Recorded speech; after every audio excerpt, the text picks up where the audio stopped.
ಯತಿಮಠ್ ಅವರ ಅಭಿವೃದ್ಧಿ ಕೆಲಸಗಳೇ ಅವರಿಗೆ ಕಡಾಖಂಡಿತವಾಗಿ ಗೆಲ್ಸುತ್ತೆ ಅನ್ನೋದು ನಿಮ್ಮ ವಿಶ್ವಾಸನ ಸರ್? 100% ಅಂದರೆ ಒಂದು ಅಭಿವೃದ್ಧಿ, ಒಂದು ಕಾಂಗ್ರೆಸ್ ಸರ್ಕಾರದ ದುರಾಡಳಿತ, ಭ್ರಷ್ಟಾಚಾರ, ಈ ರೀತಿ ಒಂದು ವಾತಾವರಣ ತಯಾರಾಗಿದೆಯಲ್ಲ. ನಿರುದ್ಯೋಗ ಯುವಕರಿಗೆ ಇವತ್ತು ನೌಕರಿ ಇಲ್ಲ.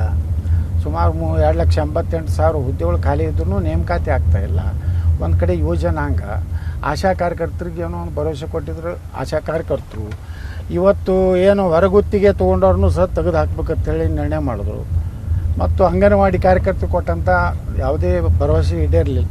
ಇದರಿಂದ ಶಿಕ್ಷಕರ ಸಂಬಳ ಆಗ್ತಾಯಿಲ್ಲ, KSRTC ಏನೋ ನೌಕರದಾರರ ಸಂಬಳ ಆಗ್ತಾಯಿಲ್ಲ, ಅವರ ಸಂಬಳ ಹೆಚ್ಚು ಮಾಡ್ತಾಯಿಲ್ಲ. ಅಂದರೆ ಅನೇಕ ಕಾರ್ಮಿಕ ವರ್ಗದಲ್ಲಿ ಸಹ ವ್ಯಾಪಕವಾದಂಥ ಅಸಮಾಧಾನ ಇದೆ. ಒಳ ಮೀಸಲಾತಿಯನ್ನು ಸಮರ್ಪಕವಾಗಿ ಈ ಸರ್ಕಾರ ಜಾರಿ ಮಾಡಲಿಲ್ಲ. ಇವತ್ತು ಎಲ್ಲ ಸಮುದಾಯದವರು, ಒಳ ಮೀಸಲಾತಿಯವರು ಎಲ್ಲರೂ ಈ ಸರ್ಕಾರದ ನೀತಿ ರೀತಿ ಬಗ್ಗೆ ಇವತ್ತು ಸಾಕಷ್ಟು ಆಕ್ರೋಶಭರಿತರಾಗಿ ಹೋರಾಟ ಪ್ರಾರಂಭ ಮಾಡಿದ್ದಾರೆ. ಇದೆಲ್ಲ ನೋಡಿದ್ರೆ ಸಿದ್ದರಾಮಯ್ಯನವರ ಮೊದಲಿನ ಇಮೇಜು ಇವತ್ತು ರಾಜ್ಯದಲ್ಲಿ ಉಳಿದಿಲ್ಲ. ಸರ್, ಒಂದು ಕಡೆ ಚುನಾವಣೆ ಇಲ್ಲಿವರೆಗೂ ಕೂಡ ಬೇರೆನೇ ಇತ್ತು, ಬಾಗಲಕೋಟೆಯ ಪರಿಸ್ಥಿತಿಗಳು ಕೂಡ ಬೇರೆನೇ ಇತ್ತು. ನೀವು ಎಂಟ್ರಿ ಕೊಟ್ಟ ಮೇಲೆ ಒಂದು ರೀತಿಯಾಗಿ ಬೇರೆ ರೀತಿಯಾದ ವಾತಾವರಣ ಕೂಡ ಸದ್ಯದ ಮಟ್ಟಿಗೆ ಸೃಷ್ಟಿಯಾಗಿದೆ. ಜೊತೆಗೆ ಮುಖ್ಯಮಂತ್ರಿ ಅವರು ಹೇಳ್ತಾರೆ, ಯತ್ನಾಳ್ ಅವರು ಬಿಜೆಪಿ ಅಭ್ಯರ್ಥಿನ ಪ್ರಚಾರ ಮಾಡೋದಲ್ಲ, ಅವರು ಬಂದು ಕಾಂಗ್ರೆಸ್ ಅಭ್ಯರ್ಥಿನ ಪ್ರಚಾರ ಮಾಡಬೇಕು, ಯಾಕಂದ್ರೆ ಬಿಜೆಪಿಯಿಂದ ಉಚ್ಚಾಟನೆ ಆದಂತ ಶಾಸಕರು ಅಂತ ಹೇಳ್ತಿದ್ದಾರೆ. ಇದಕ್ಕೇನು ಹೇಳಿ? ನೋಡಿ, ಈಗ ನಾವು ಉಚ್ಚಾಟನೆ ಆಗಿದ್ದು ನಿಜ, ಆದರೆ ಸಿದ್ದರಾಮಯ್ಯ ನಾವು ಕಾಂಗ್ರೆಸ್ ಮಾಡಲಿಕ್ಕೆ ಹೆಂಗೆ ಸಾಧ್ಯ ಇದೆ? ಇದು ಬರೀ ಮುಸ್ಲಿಂ ತುಷ್ಟೀಕರಣ ಬಿಟ್ಟರೆ ಕಾಂಗ್ರೆಸ್ನಲ್ಲಿ ಏನೂ ಯಾವುದೇ ಜನಾಂಗಗಳಿಗೆ ಇವತ್ತು ಅದು ಅನುಕೂಲತೆ ಇಲ್ಲ. ಮತ್ತು ಹಿಂದೂಗಳ ಮೇಲೆ ನಿರಂತರವಾಗಿ ದಬ್ಬಾಳಿಕೆ, ದೌರ್ಜನ್ಯ, ಹಿಂದೂಗಳ ಮೇಲೆ ಗುಂಡಾಗಿರಿ, ಲವ್ ಜಿಹಾದು ಈ ರಾಜ್ಯದಲ್ಲಿ ವ್ಯಾಪಕವಾಗಿ ಇವತ್ತು ಆಗ್ತಾ ಇರೋದ್ರಿಂದ ಇಡೀ ಹಿಂದೂ ಸಮಾಜ ಇವತ್ತು ಅಸುರಕ್ಷತೆಯ ಒಂದು ಭಾವನೆಯಲ್ಲಿ ಜೀವನ ಕಳೀತಾ ಇದ್ದಾರೆ. ಇವತ್ತು ನೋಡ್ರಿ, ನಮ್ಮ ಗಣಪತಿ ಉತ್ಸವ ಇರ್ಬೋದು, ರಾಮನವಮಿ ಇರ್ಬೋದು, ಶಿವಾಜಿ ಮಹಾರಾಜ ಉತ್ಸವ ಇರ್ಬೋದು, ಅದರ ಮೇಲೆ ಕಲ್ಲು ಹಾಕೋದು, ಅದರ ಮೇಲೆ ಚಪ್ಪಲಿ ಹಾಕೋದು, ಎಲ್ಲ ಬಾಂಬ್ ಹಾಕೋದು ಏನು ಮಾಡ್ತಾ ಇರೋದ್ರಿಂದ ಇಂಥ ಸಂದರ್ಭದಲ್ಲಿ ನಾವು ಒಬ್ಬ ಹಿಂದೂ ಪರವಾಗಿ ಮಾತನಾಡೋಂಥವ ಕಾಂಗ್ರೆಸ್ಸಿಗೆ ಯಾವ ರೀತಿ ಬೆಂಬಲ ಕೊಡ್ಲಿಕ್ಕೆ ಸಾಧ್ಯ ಇದೆ? BJP ಅದರಲ್ಲೂ ಸಾಕಷ್ಟು ಲೋಪದೋಷ ಇದೆ. ಆದಾಗ್ಯೂ ಸಹ ಜನರಿಗೆ ಪರ್ಯಾಯ ಅಂದರೆ ಈಗ BJP ಬಿಟ್ಟರೆ ಮತ್ತೊಂದಿಲ್ಲ. ಇದು ಕಾರಣದಿಂದ ಇವತ್ತು ನಾ ಎಲ್ಲಿ ಹೋಗ್ತೀನಿ, ಇಡೀ ಬಾಗಲಕೋಟೆ ವಿಧಾನಸಭೆಯಲ್ಲಿ ಸಾವಿರಾರು ಯುವಕರು ಕೇಸರಿ ಶಾಲ್ ಹಾಕ್ಕೊಂಡು ಪಕ್ಷಾತೀತವಾಗಿ, ಜಾತ್ಯತೀತವಾಗಿ, ಭಾಳ ಆಶ್ಚರ್ಯ ಅನಿಸೋದಂದರೆ ಈಗೇನು ನಮ್ಮ ಹಿಂದೂ ಕಾರ್ಯಕರ್ತರ ಕಥೆ, ಅದು ವಿಶೇಷವಾಗಿ ದಲಿತರು, ಹಿಂದುಳಿದ ವರ್ಗದವರೇ ಇವತ್ತು ಕಾರ್ಯಕರ್ತರು. ಇವತ್ತು ಅವ್ರನ್ನೆಲ್ಲ ನೋಡಿದ್ರೆ ಅವ್ರ ಸಮುದಾಯ, ಅವರ ಸಮಾಜದ ಕೇಳಿಬಿಟ್ರೆ ಅಷ್ಟು ದಲಿತರಲ್ಲಿ, ಹಿಂದುಳಿದವರಲ್ಲಿ ಒಂದು ಹಿಂದುತ್ವದ ಒಂದು ಇದು ಬಂದಾಗ ಅದರ ಒಂದು ಪ್ರೀತಿಯನ್ನು ಇಡೀ ವಿಧಾನಸಭಾ ಕ್ಷೇತ್ರದಲ್ಲಿ ಎಲ್ಲ 2028 ನೆಕ್ಸ್ಟ್ CM ಅನ್ನುವಂಥ ಘೋಷಣೆಯೊಂದಿಗೆ ಅಂದರೆ ಜನರಲ್ಲೇ ಉತ್ಸಾಹ ಬಂದುಬಿಟ್ಟಿದೆ. ಯತ್ನಾಳ್ ಬಂದರೆ ಏನೋ ಕರ್ನಾಟಕದಲ್ಲಿ ಪರಿವರ್ತನೆ ಮಾಡ್ಬೋದು, ಪ್ರಾಮಾಣಿಕ ಸರ್ಕಾರ ಕೊಡ್ಬೋದು, ನಿರುದ್ಯೋಗ ಯುವಕರಿಗೆ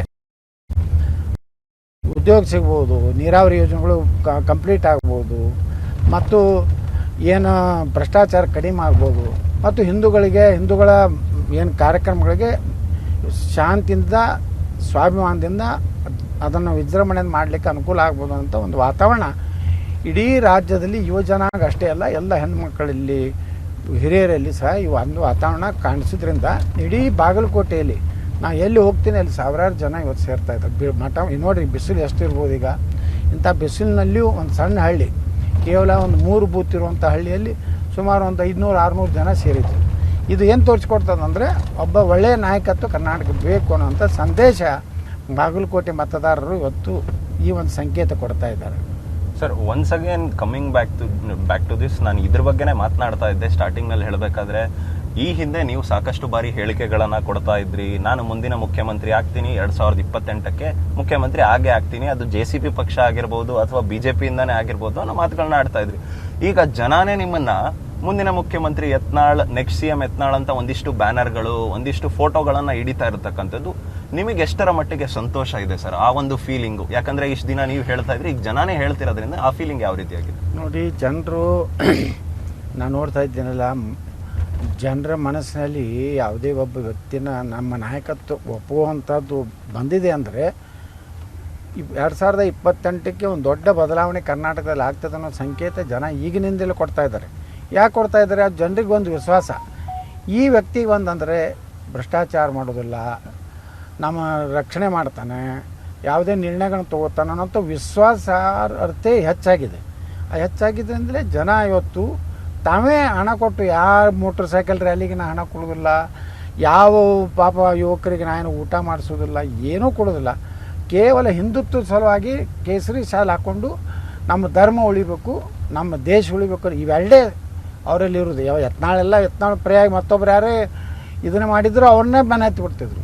ಆದರೆ ಇವತ್ತು ಅವರಿಗೆ ಒಂದು ಆಶಾ ಕೇಳೋಣ ಏನಂದರೆ ಯತ್ನಾಳ್ ಇದ್ದಾನ ಅಂತ. ನಾನು ಅವಾಗ ಹೇಳಾಗ ಭಾಳಷ್ಟು ಅದೊಂದು ಜೋಕರ್ ನಂಗೆ ಮಾತಾಡ್ತಾನಂತ ಹೇಳ್ತಿದ್ರು. ಆದರೆ ಇವತ್ತು ನಾನು ಇಡೀ ರಾಜ್ಯದಲ್ಲೇ ಮದ್ದೂರು, ಮಂಡ್ಯ, ಮೈಸೂರಿಂದ ಹಿಡಿದು ಬೀದರ್ವರೆಗೆ ಒಂದು ವಾತಾವರಣ ತಯಾರಾಗ್ತಾಯಿದೆ.